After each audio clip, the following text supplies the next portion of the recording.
இன்னைக்கு நம்ம black love 164 and 165th episode தான் பார்க்க போகிறோம். ஆஸ்தாவோட பாடியில் இருக்கிற அந்த டெவிலுங்கிறது லைக் கொன்று கொன்று கொன்று அப்படின்னு சொல்லி பயங்கர ஒரு ஹேட் ரேட்டை ஆஸ்தாவோட மனசில் விதைக்கலான்னு பார்த்தா கொஞ்ச நேரத்துக்கு அப்புறம் ஆஸ்தா சுயநினைக்கு வரான். அவனை தான் தூக்கி போட்டுருந்துருப்பாங்கல்ல. உடனே காட்சிக்கு என்னாச்சு அப்படின்னு அவன் யோசிக்கக்குள்ள ஓகே காட்சி அங்கே நல்லா தான் இருக்கிறான்னு அவனுக்கு புரியுது, சென்ஸ் பண்ணுறான். அண்ட் அவன் சுயநினைக்கு வர அதே டைமில் தான் அந்த டான்டேவோட செஸ்ட்டில் நம்ம கேப்டன் யாமி ஒரு கோடை போட்டு விட்டுருந்துருப்பாப்புல. ஆனால் அப்படி காயப்பட்டுமே அந்த டான்டே பெருசா அதை பெரிய விஷயமா பார்க்கல. ரேதர் அப்படியே செம்மையா சிரிச்சுட்டு என்ன ஒருத்தனால காயப்படுத்த முடியும் அப்படின்னு நான் நினைச்சு கூட பார்க்கலடா. அவனோட டார்க் மேஜிக் உண்மையாலுமே அமேசிங்கா இருக்குதுன்னு சுலபமாவே அவனோட பாடியை அவன் கம்ப்ளீட்டா ரீஸ்டோர் பண்றான். அண்ட் அது மட்டும் இல்லாம இவ்வளவு நாளா எனக்கு செம்ம போர் அடிச்சது தெரியுமா. இந்த உலகத்துல இருக்கிற எந்த ஒரு விஷயமே என்னை என்னைக்குமே வந்து சாட்டிஸ்ஃபை பண்ணதே கிடையாது. ஆனா இன்னைக்கு நீ எனக்கு கொடுத்துருக்க இந்த ஒரு எக்ஸைட்மெண்ட்டுங்கிறத இதுதான் ஆரம்பம்னு நினைக்கிறேன். எனக்கு எனக்கு இன்னும் வேணும் அப்படின்லாம் சொன்னா டே லூசு மாதிரி உளறிட்டு இருக்காதரா. அப்புறம் நீ ஏதோ என்னை பயன்படுத்தி அண்டர் வேர்ல்டுக்கு போக போற அப்படின்லாம் சொல்லியிருந்தீல. என்னை பயன்படுத்துற அளவுக்குலாம் என்கிட்ட எதுவுமே கிடையாது. நீ தவறான ஆளை தேடி வந்திருக்க போல அப்படின்னு பேசிட்டு இருந்தா. தம்பி உங்ககிட்ட ஏதோ ஒரு சாவி இருக்குன்னு சொல்லிலாம் உன்னை நான் தேடி வரல. ஆக்சுவலி அண்டர் வேர்ல்டை ஓப்பன் பண்றதுக்கு தேவையான விஷயம் ட்ரீ ஆஃப் கிளிஃபாத் அப்படின்னு ஒன்று இருக்குமாமா. அந்த ட்ரீ ஆஃப் கிளிஃபாத் அப்படிங்கறத ஆக்டிவேட் பண்றதுக்கு டார்க் மேஜிக்கும் வேர்ல்ட் ட்ரீ மேஜிக்கும் தேவைப்படுது. அண்ட் இந்த ரெண்டு மேஜிக்குமே ஆர்கேன் ஸ்டேஜ்ல இருக்கணும். ஸோ அந்த அளவுக்கு திறமசாலியான ஆளுங்க தான் நம்ம கேப்டன் வில்லியமும் கேப்டன் யாமியும். அதனால தான் இவங்களை தேடி வந்திருக்காங்க. பரவாயில்ல இவ்வளவு விஷயம் சொல்லிட்டான், இன்னும் ஃபர்தரா சொல்லுவானான்னு யோசிச்சுட்டு கேப்டன் யாமியும் கேட்பாப்ல. சரி நீ இந்த அண்டர் வேர்ல்டு டோர் ஓப்பன் பண்ணி என்னப்பா பண்ண போற? அண்டர் வேர்ல்டுக்கான டோர் ஓப்பன் பண்ணி வேற என்ன பண்ண போறேன்? அண்டர் வேர்ல்டுல இருக்கிற டெவில ரியல் வேர்ல்டுக்கு கொண்டு வந்து இந்த உலகத்தை அதோட முழுமையான ஒரு தீய நிலைக்கு கொண்டு போக போறேன். ஏன் யாமி உனக்கு அதுல விருப்பம் இல்லையா அப்படின்னு கேட்க, இப்போ நீ சொன்ன விஷயங்கள் எல்லாம் நீ பண்ண போற உண்மைதாங்கிற பட்சத்துல உன்னை இங்கிருந்து உயிரோட விடுறதே தப்புடான்னு அவனை முடிக்கலான்னு இருக்கிறாரு. இங்க ஹார்ட் கிங்டம்ல சாருமே காட்டுக்குள்ள இருக்கிற பழங்கள்லாம் சாப்பிட்டுட்டு இருப்பாள். அப்பதான் யாரோ அட்டாக் பண்ற மாதிரி இருந்திருக்கும். அவ வந்து பார்க்கும்போது அந்த இடத்துல நீளமா முடி வச்ச ஒரு டார்க் டிசைபிள் அங்க மக்கள் எல்லாரையும் காயப்படுத்திக்கிட்டு இருக்க. அப்ப சார்மி தான் அந்த இடத்துல அவங்களை காப்பாத்துறதுக்காக வந்திருப்பாளா. அவ வேற குண்டா இருப்பாள. அதை பார்த்துட்டு அந்த நீளமா முடி வச்சவ சமையா நம்ம சார்மியா கலாய்ச்சிட்டு அவளை முடி வச்சுதான் அவ அட்டாக்கும் பண்றா. சார்மியோட பாடியை பயங்கரமா டேமேஜும் பண்ணி அப்படியே கம்ப்ளீட்டா சார்மியை ஒரு லைக் அந்த முடிகள் எல்லாம் வச்சு ஒரு மாதிரி பால் மாதிரி ட்ராப் பண்ணாலுமே அந்த ட்ராப்ல இருந்து சார்மி வெளியில வரும்போது அவளோட பவர்ஸ்ங்கிறது அவேக்கன் ஆகுது. சார்மி ஆஸ் யூஷுவல் அவளோட குக்கிங் மேஜிக் தான் பயன்படுத்துறா. கம்ப்ளீட்டா அந்த பொண்ணுக்கு நிறைய நீல முடியெல்லாம் இருக்கும்ல, அந்த நீல முடியை வச்சு ஏதோ நூடுல்ஸ் மாதிரி செஞ்சு சார்மியோட உல்ஃபுங்கிறது ஒருத்தங்களோட மேஜிக் தானே சாப்பிடும். ஸோ இப்போ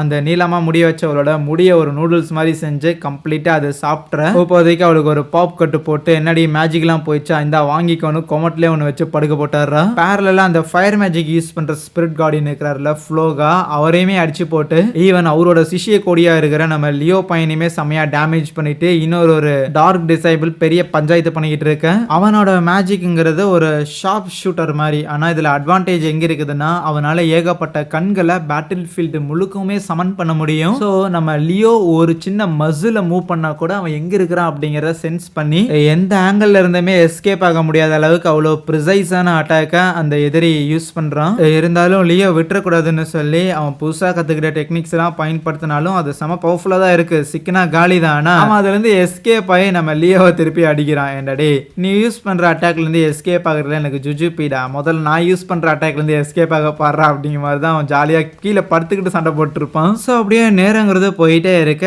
தொடர்ந்து நம்ம லியோவை அந்த டார்க் டிசைபிள் தூரத்துல இருந்து அட்டாக் மட்டும் தான் பண்ண முடியுது. கிட்ட வந்தா கண்டிப்பா லியோ பொசுக்கிடுவான். அதனாலவே அவன் இருக்கிற இடத்த வந்து ஸ்விட்ச் பண்ணிட்டே இருக்க. லியோவும் ஒவ்வொரு இடையும் அட்டாக் வாங்கக்கூடாதுன்னு சொல்லி அங்கிட்டும் இங்கிட்டும் நகர்ந்துகிட்டே தான் இருப்பான். நீ எங்க நகர்ந்து இருந்தாலும் உன்னை அடிப்பண்டா அப்படிங்கிற மாதிரி அவன் தொடர்ந்து அடிச்சுட்டே இருக்கும்போது சடனா ஒரு பாயிண்ட்ல அந்த டெபிள் டிசைபிள் இருப்பான்ல, ஸோ அவன் வந்து காட்டுக்குள்ள இருப்பான். அந்த என்டையர் காடு சுத்தியும் ஒரு விதமான ஒரு மேஜிக்கல் சர்க்கிள்ங்கிறது கிரியேட் ஆகுது. சும்மா இவ்வளவு நேரமா உங்ககிட்ட இருந்து எஸ்கேப் ஆகிறன்னு நினைச்சுக்கிட்டு இருந்தியாடா, அவனை மொத்தமா மட்டை பண்றதுக்கு போட்ட ஸ்கெட்ச்டான்ட்டு அந்த காடு மொத்தத்தையுமே அவன் போட்டு ஹீட் பண்ண ஆரம்பிக்கிறான். தான் உடம்புல இப்படி நெருப்பு காயங்கள்லாம் பட ஆரம்பிச்ச உடனேயுமே லியோவை அட்டாக் பண்றதுல இருந்து கொஞ்சம் கவனம் சிதற மாட்னியாடான்னு லியோ டைரக்டான ஒரு அட்டாக் கூட அவனை பொசுக்கி ஏறான். இங்க காஜாவும் ஒருத்தன் அட்டாக் பண்ண போயிருந்திருப்பான்ல, ஸோ அவனும் அங்கே ஜெயிச்சிருந்திருக்கான். ஓகே ஃபைன், ஆல்மோஸ்ட் இருக்கிற வந்த எல்லா டார்க் டிசைபிள்ஸையும் முடிச்சிட்டாங்க அப்படின்ட்டு இங்க குயினோட இடத்துல இருக்கிறவங்களுக்கும் தெரிய வர. அப்போ குயின் அட்டாக் பண்றதுக்காக இன்னொரு டார்க் டிசைபிள் வரான். மிமோசா ஒரே அடியோட அவனை காலி பண்ணக்குள்ள இப்போ அந்த செவரை உடச்சிட்டு எதான அந்த டார்க் டிசைபிள் வந்திருப்பான். அதே வழியா அந்த வனிகா அப்படிங்கிற அந்த லேடியும் வரா. அப்புறம் என் செல்லா குட்டி குயின்ல அவனை பாக்குறதுக்காக நான் ஓடோடி வந்திருக்கேன் அப்படிங்கிற மாதிரி பயங்கர ஜாலியா ஃபன்னா பேசிட்டு வருவாளா. இப்போ அதுவே ஸ்பேட் கிங்டமில் இருக்கிற அந்த மேஜிக் டிஃபென்ஸ் ஃபோர்ஸை சேர்ந்தவங்க இருப்பாங்கல்ல, ஸோ அவனுங்க கேசலில் சும்மா அங்கிட்ட இங்கிட்ட உலாவிட்டு இருக்கும்போது ஓகே டார்க் ட்ரையோட சேர்ந்த 3 பேர் இங்கேருந்து போயிட்டாங்க.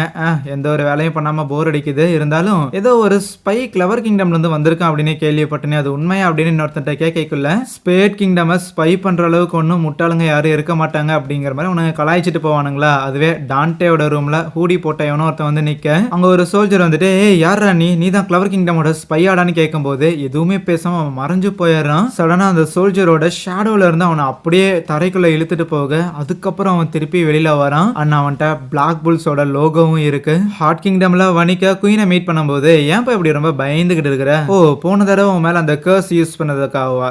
போன தடவை அந்த மெகிகுலா வந்து அதை யூஸ் பண்ண சொன்னா அதனால நான் பயன்படுத்தினேன். சும்மா தான் வந்திருக்கீங்கன்னா எதுக்கு எங்க நேஷன்ல இருக்கிற எல்லாரையும் இப்படி காயப்படுத்துறேன்னு கேட்டதுக்கு என்னது காயப்படுத்துறதா? ஆமா உன்னோட மக்களை காயப்படுத்தினா தானே உனக்கு கோவம் வரும். உனக்கு கோவம் வந்தா தானே என் கூட நீ சண்டை போடும்போது இன்னும் நல்லா வெறிகுண்டு அடிப்பேன், அப்பதானே பயங்கர எக்ஸைட்டிங்கா இருக்குன்னு சொல்லுவாளா. அப்புறம் என்ன செகண்ட் ரவுண்டுக்கு தயாரானு சொல்லும் போது இப்போ மிமோசா ஒருத்தன் அடிச்சு போட்டால அந்த ஆள் திருப்பி அங்க எந்திரிச்சு நிக்கிறான்.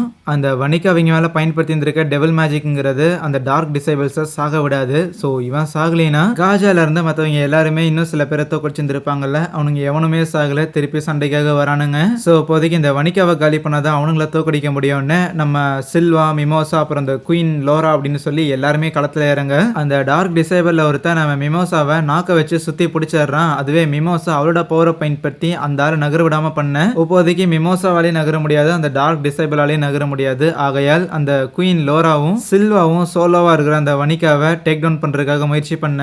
அந்த வனிகாவை முடிஞ்ச அளவுக்கு இப்பவே தோக்கடிக்கணும்னு அந்த லோரோ லைக் அவ்வளோ டிட்டர்மைண்டா இருப்பாங்க. ஏன்னா ஏற்கனவே குயின் லோரோக்கு தெரிஞ்சிருந்திருக்கு இவங்க அந்த அண்டர் கிரவுண்ட் பாத்தை வந்து ஓபன் பண்ணிட்டு டெவில மொத்தமா இந்த ரியல் வேர்ல்டுக்கு கொண்டு வர போறாங்க. கிட்டத்தட்ட இந்த கான்டினென்ட்ல இருக்கிற 90% மக்களை வந்து இவங்க சாகடிக்க போறாங்கன்னு சொல்லும் போது லைக் எப்படி இவ்வளவு குரூவலான ஒரு விஷயத்த பண்றதுக்கு உங்களுக்கு மனசு வருது அப்படின்னு சில்வால இருந்து எல்லாரும் கடுப்பாக. வீக்கானவங்க சாகுதல்ல என்னப்பா தப்பு இருக்குது? அது மட்டும் இல்லாம நீங்க எதிர்காலத்துல நடக்க போற விஷயத்த நினைச்சு கவலை பண்ணணும் அவசியம் இல்ல, இப்ப பிரசன்ட்ல இருக்கிற சண்டையை என்ஜாய் பண்ணுங்கப்பான்னு சொல்லுவா. அந்த வனிகா பிளட் மேஜிக் தான் பயன்படுத்துவாளா. உடனே இந்த குயின் லோரா ஏகப்பட்ட வாட்டர் அந்த இடத்துல வர வச்சு அந்த வாட்டர்ல லைக் ஒரு வேர்ல்பூல் மாதிரி கிரியேட் பண்ணி வனிகாவை அதில் ட்ராப் பண்ண வைக்க.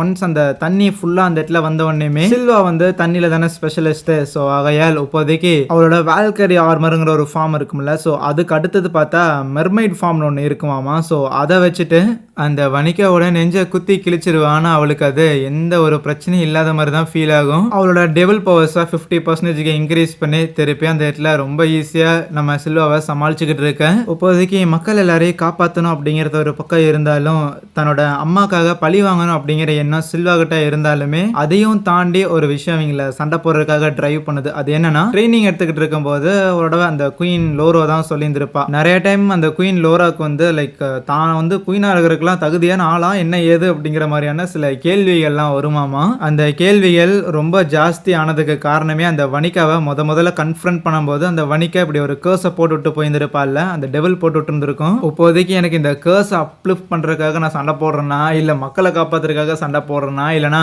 சாவுக்கு கீது பயந்துட்டு என் உயிரை காப்பாத்துறதுக்காக சண்டை போடுறேன்னு எனக்கே தெரியல அப்படிங்கிற மாதிரி பயங்கரமா அழுது புலம்பிருப்பாளா. ஈவன் காஜாவுமே இது ஓரமா இருந்து கேட்க தான் செஞ்சிருந்திருப்பான் போல. ஸோ அதுக்கு செல்வாவும் மிமோசாவும் கட்டி பூச்சிட்டு ஒன்றும் பிரச்சனை இல்லை மாமி, நீ குயின் ஆக்கிறங்காட்டி அழுகணுங்கிற அவசியம்லாம் கிடையாது, வாய்ப்பு இருக்கும் போதே அழுதுக்கும், அதுக்கப்புறம் அவளை போட்டு தூக்கி போட்டு முதிச்சிடலாங்கிற மாதிரி சில ப்ராமிஸ் மேக் பண்ணியிருப்பாங்க.